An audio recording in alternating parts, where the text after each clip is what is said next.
Hello everyone, welcome to my mini blog. तो आज आम बहुत बड़ गोटे स्पेशल डे जमती कि एनिवर्सरी आमर आज। तो चाहूँ चाहूँ 5 वर्ष हो गला।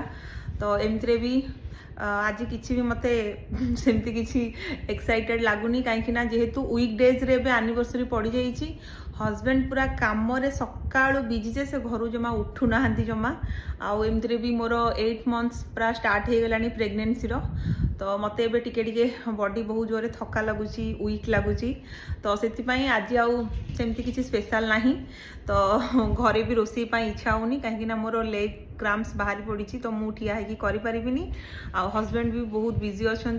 तो भाविलु एवं टिके लंच करने पलैबू बाहर को खायापी बट इंडियन खावाई इच्छा ना ये कि से बहुत टाइम टेकिंग नियंती जमीक 3 आवर्स खंडे लगे बाहर खाई आसिले।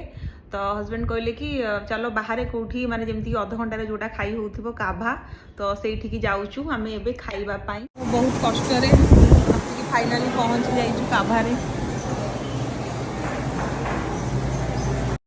तो ये आमर ऑर्डर देचु आम जोटा कि यहाँ एक्सट्रा टी मगेलु ना पेट पुरबनी आ बाकी यादे सबकि जिनस फलाफल भेजिज माने पूरा गोटे हेल्दी मील कहवाई गले। तो ये आम आम भेज खाଇବା खाई घर को फेरी आसीलु।